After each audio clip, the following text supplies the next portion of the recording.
अगर कर सको तो अपने अंदर आज एक आग जरूर पैदा कर लेना, जो तब भी जलती रहेगी जब तुम्हारी जिंदगी बुझने के कगार पर खड़ी होगी। तुम्हारी चिता की आग से भी कई गुना प्रचंड होगी ये आग। चिता की आग तो एक शरीर को मिटा सकती है, लेकिन अगर दिल में आग लगा ली तो पूरी दुनिया में आगे आने वाली सदियों तक तुम्हारा नाम चमकाने की ताकत होगी तुम्हारे पास। तो फिर ये पढ़ाई लिखाई ये कोई तोप नहीं है जो तुम्हारी सीने को छलनी कर देगी।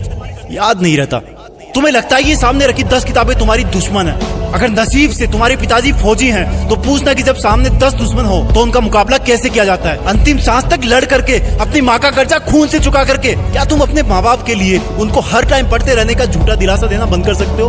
प्लीज। तुम्हें लगता है कि दिमाग से पढ़ना चाहिए, लेकिन दिमाग तब तक नहीं जागता जब तक दिल नहीं करता। कभी पढ़ते पढ़ते रोना आया तुम्हें? कभी पढ़ते हो आंखों के नीचे रखा पेज गिरने वाले आंसू की वजह से खराब हुआ है? कभी इमोशनल होने के बाद सिर्फ ये ख्याल आया कि मुझे अब दुनिया से कोई मतलब नहीं है और बस मुझे पढ़ाई करना है?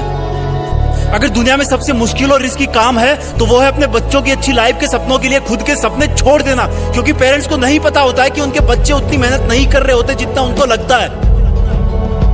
और अगर उनको लगता भी है ना तो वो इसलिए ज्यादा नहीं डांटते कि कहीं बच्चे हमारी स्ट्रेस में ना चले जाए डांटने के बाद। इससे भी ज्यादा मुश्किल काम है बच्चे के सपनों को मजदूरी करके पूरी करना, खेती करके पूरी करना। लेकिन फिर भी हमारे माँ बाप खुशी खुशी वो सब काम करते हैं जो वो नहीं चाहते कि हम सपने में भी करें। क्योंकि जब मैं अपनी मासूम सी भोली सी शक्ल लेके उनके सामने जाऊंगा और बोलूंगा कि पापा थोड़े पैसे चाहिए, किताबें लानी है, तब उस वक्त वो बिल्कुल नहीं चाहेंगे कि मुझे उनकी बेबस आंखों की तरफ देखने का एक सेकंड भी मौका मिले, क्योंकि उनकी आंखों ने बहुत कुछ देखा है, बहुत कुछ देखा है। और वो बिल्कुल भी नहीं चाहते कि उनकी आंखों में हम वो सब देख पाए उनकी तरह। काश कि इतना विश्वास तुम्हें अपने इरादों पर भी होता जितना विश्वास वो तुम पर करते हैं। आज मैं अपने पापा को खेत में पीने का पानी पकड़ाने गया। वो सुबह से खेत में काम पर लगे हुए थे। रात को बारिश आई थी, लेकिन इस वक्त की धूप और गर्मी देख के लग रहा था कि मानो सूरज लावा उगल रहा हो। मेरी मम्मी ने कहा कि सर पे तौलिया रख के जा, धूप बहुत है। मैंने कहा नहीं माँ, बस अभी आया वापस। खेत में दूर से पापा दिख गए थे, वो भी मुझे देख लिए थे लेकिन रुके नहीं। दूर से मुझे ज्यादा कुछ नहीं दिखा, लेकिन पास जाने में पाया कि वो पसीने में पूरी तरह से भीगे हुए थे और उनके सिर पे रखा सफेद तौलिया भी पसीने और मिट्टी से मटमेला हो गया था। मैंने पानी का जग दिया और उन्होंने वो खड़े खड़े पी लिया।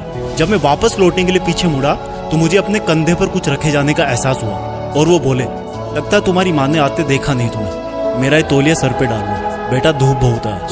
थैंक गॉड मैं उनकी बात सुनने से पहले ही मुड़ चुका था, नहीं तो मेरी आंखें इस एहसान को उठा नहीं पाती। पापा ने मुझको तौलिया नहीं, एक बहुत बड़ी सीख दी थी कि जिस काम को वो कर रहे हैं वो कभी नहीं चाहते कि वो काम मैं भी करूं। और मैंने अपने आप को चेतावनी दी कि मैं कर क्या रहा हूं, 10 किताबों को सामने रख के मेहनत करने का ढोंग रचा करके। तुम्हारे दिमाग में जो लड़के लड़की वाला गुटरगु चलता रहता ना हर टाइम, ये सब उम्र का खेल है। हर कोई पैदा होता है, बड़ा होता है और फिर वो बूढ़ा होकर मर जाता है, लेकिन फिर भी पूरी उम्र उसको यही लगता है कि मैं तो हमेशा जिंदा रहूंगा और बस इस धरती के लग्जरी और सुखों में लग जाता है। और एक्सक्यूज सुनो, फिर एंटरटेन भी तो जरूरी है, मूवी भी ना देखूं क्या?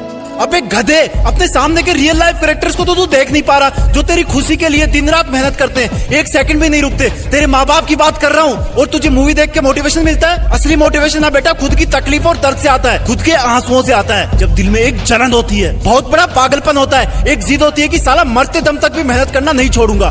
कंपटीशन बहुत है आज के टाइम में। अरे मैं कहता हूँ तुम्हारे पास इजी लाइफ जीने के साधन बहुत है, इसलिए तुम्हें बाकी चीजें डिफिकल्ट लगने लगती है। एग्जाम में तो हर टाइम ऊपर वाले को याद करते हो। मत करो इतनी पूजा, भगवान को भी इतनी फुर्सत नहीं है सुनने की। अगर कर सकते हो तो प्लीज खुद को झूठे मेहनत के शीशे में मत देखो। अगर कर सकते हो तो मेहनत करके, पढ़ाई करके, ज्ञान हासिल करके, पैसे कमा करके अपने माँ बाप को भी थोड़ी जिंदगी जी लेने दो यार। 20 बरस हो गए उनको तुम्हारी सेवा करते हुए। कम ऑन, तुम कर सकते हो, come on, you can do it. Be a topper, तुम्हें टॉपर बनना है, तुम्हें जीतना है। You are born with a purpose.